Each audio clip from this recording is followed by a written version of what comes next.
Bonjour chers frères et sœurs en Christ. Bonjour chers frères et sœurs croyants en Dieu. Cette vidéo, je l'intitule « Être participant aux souffrances du Christ ». Quelquefois, on entend certains chrétiens dire « Excusez-moi, Jésus-Christ a souffert pour moi. Pourquoi est-ce que moi je dois souffrir? Je refuse de souffrir. » Évidemment, nul ne veut être masochiste. Mais examinons la Bible. Au moment de la présentation de l'enfant Jésus au temple, le vieillard Siméon, qui a reçu la famille,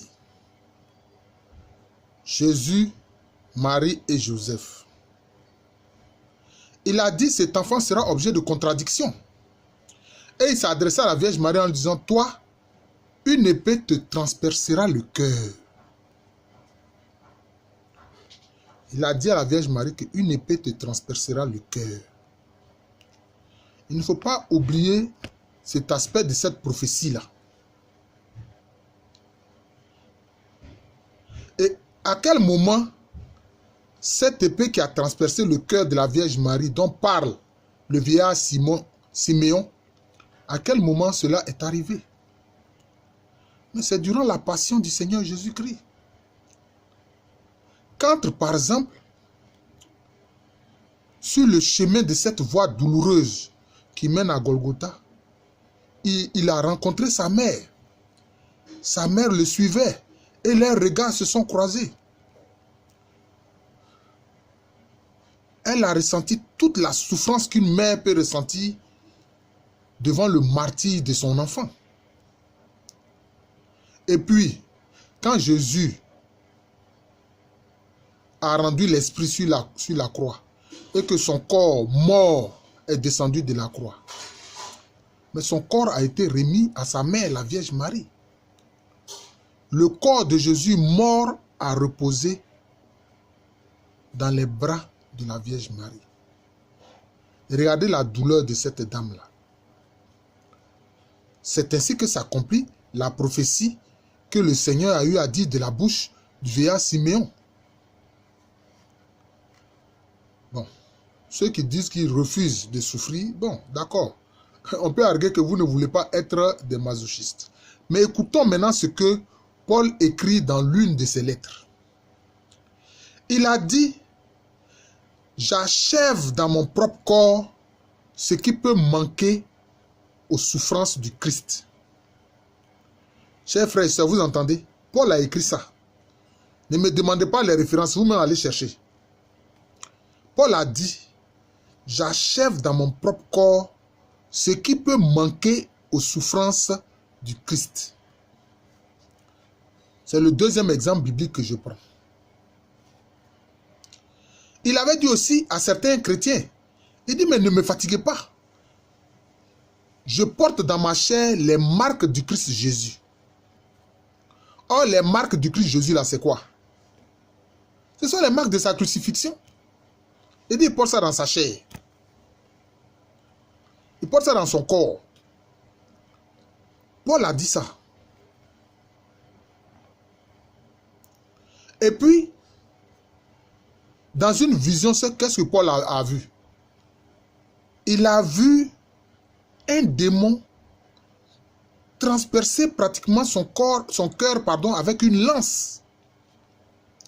Et cela le faisait souffrir terriblement. Lui, Paul, qui au nom de Jésus a accompli de grands miracles. Mais il le dit dans une de ses lettres, à 3 reprises, il a demandé au Seigneur Jésus-Christ d'enlever ce dard-là. Cette lance-là qui transperce son cœur et qui le fait souffrir terriblement. Il a demandé ça 3 fois au Seigneur Jésus. Le Seigneur Jésus lui a dit, ça suffit. Arrête de te plaindre et de demander la guérison. Ma grâce te suffit. Ma grâce est suffisante. Vous voyez? Pourquoi est-ce que le Seigneur Jésus-Christ a permis cela? Hein? Pourquoi? Et le grand apôtre, Paul, a porté cette lance dans son cœur cette lance invisible qui l'a fait souffrir toute sa vie. Mais bon, ce n'est pas ça qui l'a tué, hein, parce que lui, il a été décapité à Rome. Voyez-vous. C'est pour ça que j'ai intitulé cette vidéo « Être participant aux souffrances du Christ ». C'est des réalités. Quand on veut se configurer au Christ, on finit par apporter ses marques, les traces de sa crucifixion. Je ne parle pas de ceux qui sont objets de problèmes psychologiques, de ceux qui sont objets de pathologies psychologiques. Je ne parle pas de ça.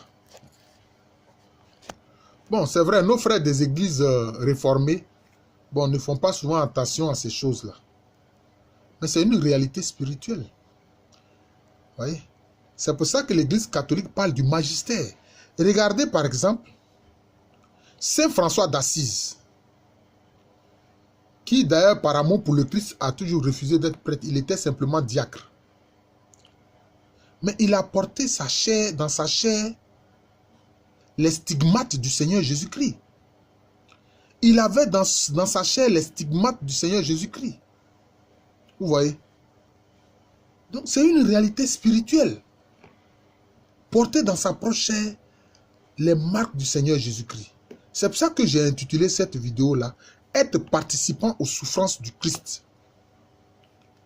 Et puis maintenant, plus près de nous, Padre Pio. Mais pendant 50 ans, il a porté les marques du Seigneur Jésus-Christ. Et lui, je crois qu'il est décédé en 1968.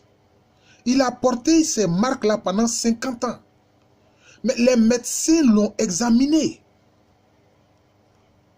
Dans tous les sens, les médecins ont examiné ces marques-là. D'abord, ça ne provoquait pas de putréfaction. Les plaies étaient là. Ça ne provoquait pas de putréfaction.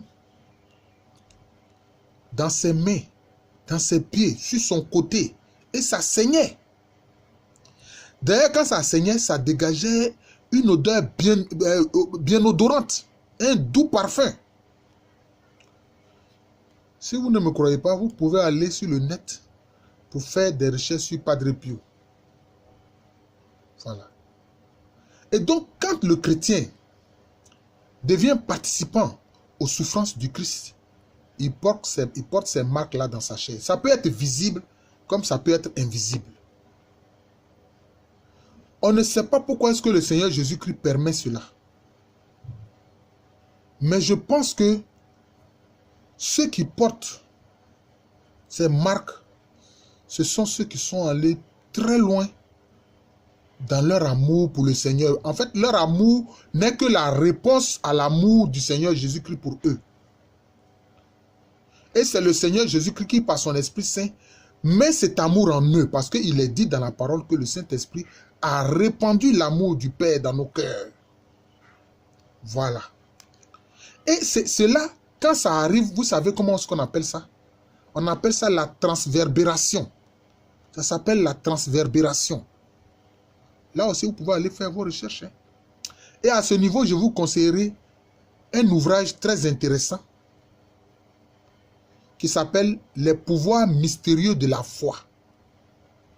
Et cet ouvrage a été écrit par Jean Guiton et Jean-Jacques Antier. Je vous conseille de lire cet ouvrage-là. « Les pouvoirs mystérieux de la foi ». Ça s'appelle la transverbération. Et tenez-vous bien, Padre Pio, peu avant sa mort, mais ces marques du Christ dans sa chair qui étaient visibles ont disparu. Évidemment, il ne peut pas aller dans l'éternité en présentant ces marques-là là-bas. Là-bas, c'est Jésus-Christ seul qui les porte. Mais sur terre, il peut permettre que vous les portiez. Il peut permettre que vous les portiez. Voilà. C'est ça. C'est pour ça que j'ai intitulé cette vidéo « Être participant aux souffrances du Christ ». Évidemment, certains chrétiens ont peur et disent « Ah, moi, je ne veux pas souffrir », mais ce n'est pas la meilleure façon de parler. Voilà. Ce n'est pas la meilleure façon de parler. Et c'est parce que la Vierge Marie, son cœur a été transpercé par cette épée-là, comme l'avait prophétisé le vieillard Simeon. C'est pour ça que certains écrits catholiques ont parlé de co-rédemption de la Vierge. Mais le seul rédempteur, c'est Jésus-Christ. Mais quand on dit co-rédemption, c'est être participant à la rédemption du Christ. Mais évidemment, quand tu es assistant de quelqu'un, tu n'es pas la personne. Non. Si tu es assistant de quelqu'un là, tu n'es pas la personne. Tu ne fais que l'assister. C'est différent. C'est comme à l'université, nous les professeurs, nous avons des assistants. Mais ils ne sont pas professeurs comme nous, ils sont assistants. Voilà. C'est comme ça. Mais évidemment, je sais que le terme de co-rédemption donné à la Vierge Marie par certains écrits catholiques notamment, bon, cela n'a pas plu aux frères des églises réformées. Bon, je les comprends, hein. Je les comprends, c'est leur droit. Mais en tout cas, il faut savoir que la vérité de ceux qui sont participants aux souffrances du Christ, c'est une réalité, c'est biblique. Je vous ai cité les exemples de Paul. Et puis Paul a allé plus loin en disant que aujourd'hui, c'est dans les souffrances, dans la peine, dans les difficultés que lui, il éprouve la joie. Vous voyez? Alors que lui, au départ, il demandait, quand il a reçu ce dard dans le cœur, il demandait au Seigneur Jésus-Christ de le libérer de ce dard. Par la suite, il dit, il trouve sa joie maintenant dans les souffrances, hein, dans les difficultés, pour répandre la bonne nouvelle de Jésus-Christ. Même les souffrances qu'il endure là, lui, il trouve une joie dedans. Vous voyez, c'est ça. Et dans la prédication qu'il faisait, dans la bonne nouvelle, pour la bonne nouvelle, pour répandre la bonne nouvelle, il a beaucoup souffert. Quelquefois, on l'a frappé, qu'on l'a laissé pour mort. Mais dès qu'il s'élève de là, il s'en va encore parler du Seigneur Jésus-Christ. Je vous remercie. Je suis le frère Jean de l'amour de Jésus, c'est mon nom spirituel. Et à l'état civil, je suis le professeur Alukwame Remy. Que ceux qui veulent aller loin dans l'amour du Christ ne refusent pas d'être participants aux souffrances du Christ, si d'aventure le Christ le leur demande. Parce que c'est le Christ souffrant qui est devenu le Christ glorieux. D'ailleurs, le Seigneur Jésus-Christ n'a jamais séparé sa passion de sa gloire. Au moment où il allait être arrêté et puis vivre sa passion, il dit que le Fils de l'homme va être glorifié. Donc il ne sépare pas sa souffrance de sa gloire. Voilà. Mais nous ne sommes pas masochistes et le Christ non plus. Je vous souhaite une très bonne journée, un bon week-end. Comme je l'ai dit à l'état civil, je suis le professeur Alukwame Remy. Merci et à bientôt.